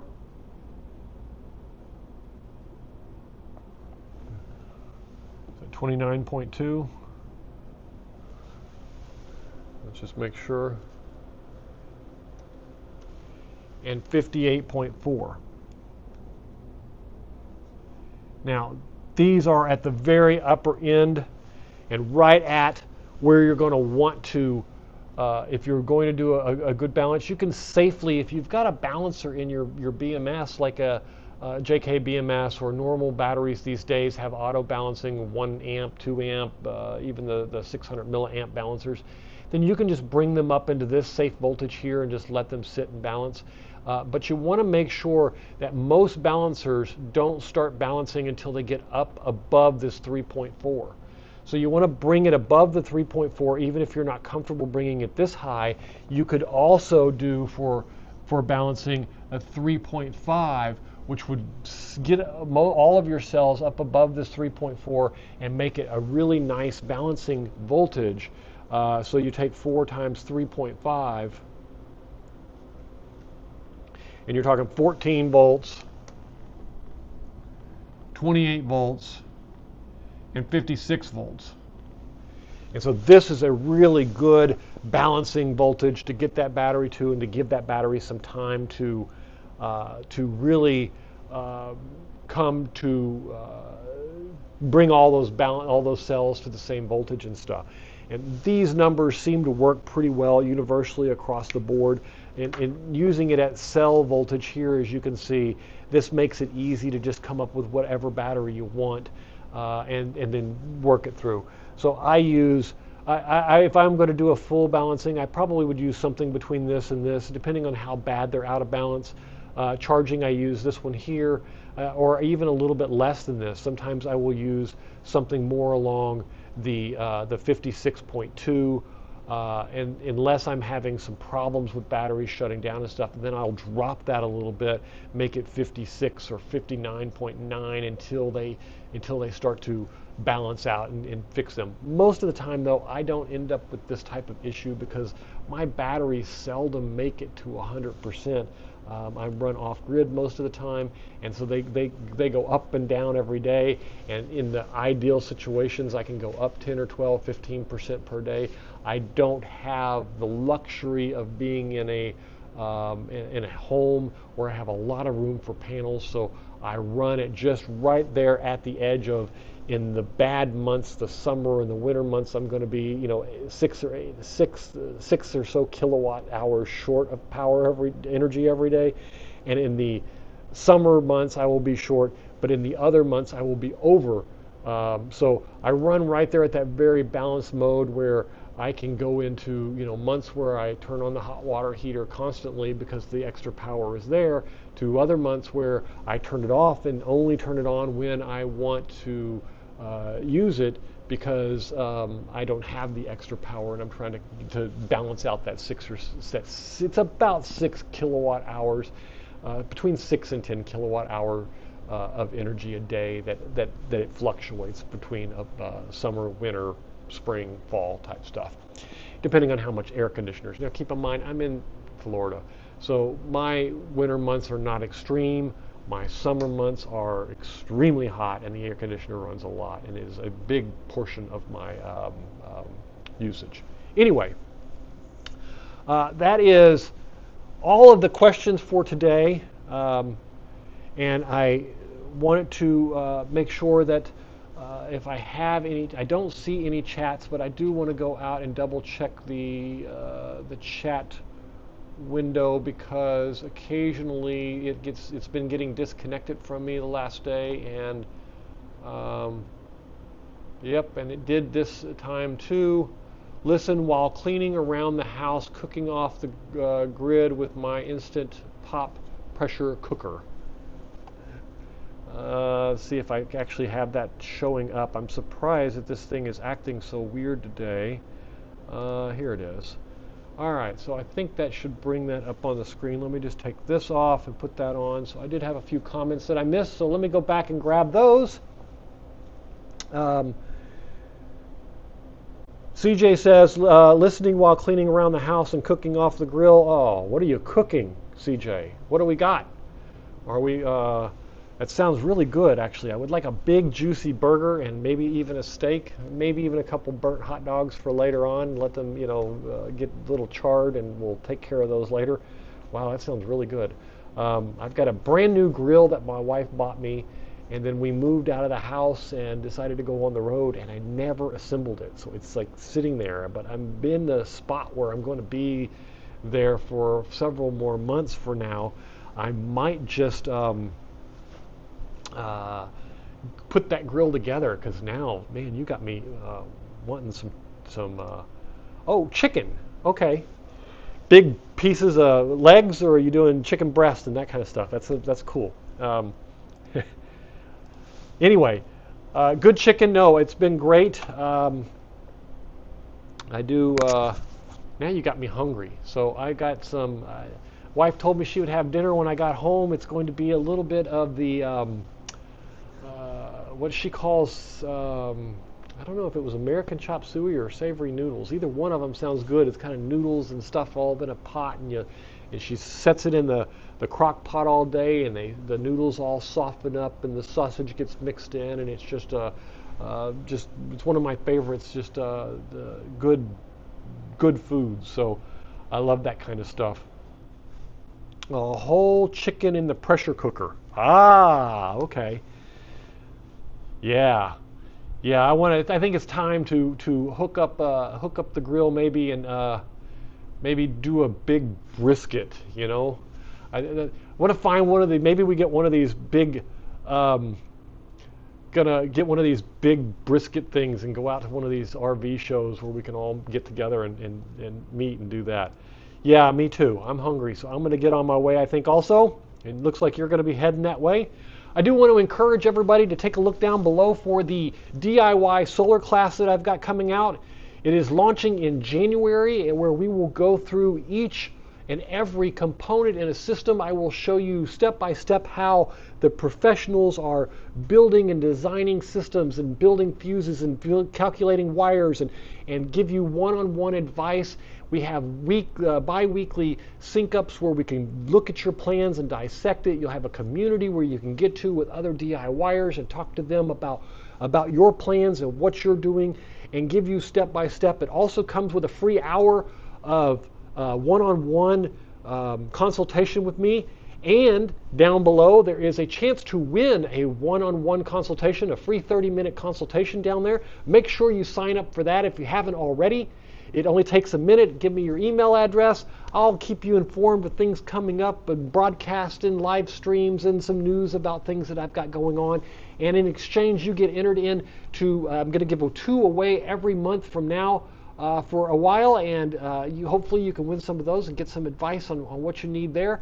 And we can go over your designs and plans and talk about your systems, and hopefully I can save you some headaches with the design side of things. I do not do, a lot of people have been asking me for installation help. I do not do installation help. That takes a special certification. I do have some education going on to head in that direction, where maybe someday I will be doing it. Right now, I'm more doing the designing and the educating and the schooling and teaching about it. So for now, I apologize to anyone who's looking for that kind of help. There are a few that I am involved with quite closely to help you with your system. So I encourage you guys to do that and to follow up on all of that. And CJ, you got that part right. It is time for all of us to eat. I'm going to play you a short video from the solar class, kind of give you an overview of what it is for those of you that are interested. The link is down below. It is half off between now and the end of the year. Make sure you sign up for the chance to win a free one-on-one with me on discuss anything solar you've got going on. And I'd like to take a look at your plans and give you my advice and tell you what I'm think of what we've got going on there. So I am going to see if I can find the. I do want to give you one good laugh to go on before we switch over to that. And I am going to show you. This is what happens when it rains in Florida and you live too close to the river. The river overflows, and I got some duck friends. And as you can see from these duck friends, there's 4 of them on the screen here. They were there for a couple of days while I lived in sunny, beautiful Florida most of the time. But occasionally, this is what happens when you live here. The river overflowed and completely put me underwater. For a couple of days, I had to take trash bags on my feet and walk to my car just to go out and get to the store. It was kind of crazy, and you can see there from the solar shed, it's completely underwater, and now you know why I built it up on a platform instead of just placing it on the ground, because it had to be up on a platform. I kind of anticipated that this would happen again as it happened with the hurricane last year. We had a lot of washout of things. I've got some cool videos coming that I've been delaying doing because of the weather, so hopefully I will get those out to you guys. In the meantime, thank you for watching. Thank you for coming. And oh, big news this week that came in. I do want to celebrate a little bit.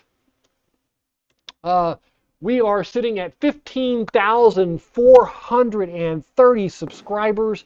It is incredible that you guys continue to support me and that so many of you find what I do useful.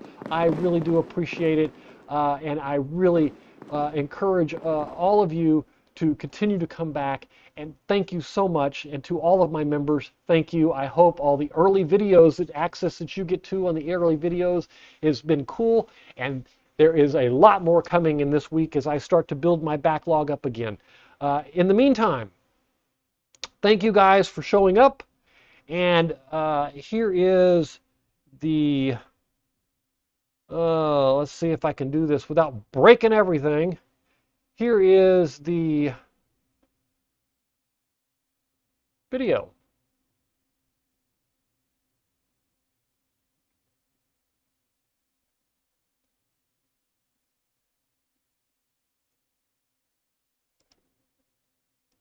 Well, let me find it here. Over the last couple of months, I have shown you a lot of different solar builds. We have done everything from a $180 solar shed to the solar shed version 2 that had the solar 12-volt solar system built into it, to an RV 48-volt system, a DIY battery, or even my wife's coffee trailer setup. The one thing I keep hearing over and over from you is that I want to do this myself, but I don't know where to start. So I built something for you. I'm calling it simply the DIY Solar Class. It's a self-paced, approximately 12-week step-by-step course that shows you how you can design, wire, and power your own solar system the right way, the safe way, and without wasting a whole bunch of money the first time around buying things that you don't need. Learn from my experience. Each week, the curriculum focuses on one of the components in a solar system, either that be panels, batteries, inverters, wiring, real builds, real life situations, real designs, with all the details, with diagrams and videos so that you can follow along. I built this class because I remember when I first started how confusing my first solar system was. I didn't understand amps, I didn't understand volts, I didn't understand wire sizes. I understood electricity a bit, but fuse ratings confused me. Different types of fuses confused me. There was so much information overload that putting it all together with a random selection of videos out on the internet was very difficult. So this class is intended to put it all together. It takes everything that I've learned from dozens and dozens of builds and all the mistakes that I've made along the way, and there have been a bunch of them, and turns it into one complete roadmap that you can follow step by step and get the information you need. So if you've watched my videos or wanted to build your own system, this is how we can do it together. Let me give you an idea of what is included in this class. So you're going to get a step-by-step video lessons for each part of the solar system. Printable diagrams and parts list. Either you can follow them exactly, or we can work together to modify them to meet just your specific needs. We'll do a live Q&A session every other week just for the class so that everyone gets all of their questions answered. I've also included a one-on-one call to go over and to review your designs, or just talk about what your solar system is involved, and make sure that you're comfortable and have all the questions you need in that one-on-one setting. Not only that, but you're going to get lifetime access to all this content as I update it as we go along, so that you can go at your own pace, come back at any time to refresh, and when I add new content, you already got it. You can always come back and pick up where you left off, or rewatch the entire course anytime you want. If you've been waiting to build your own solar system, if you're looking for the perfect gift for someone who wants to build a solar system, if you want to put solar in your shed or on your RV or take your house off grid, this class is for you. This is why I made it, to give you that one-on-one help to make sure that you do it right and you do it safely. Founding members right now, between now and the December 31st, get 50% off the class. Starting January 1st, the class goes to full price.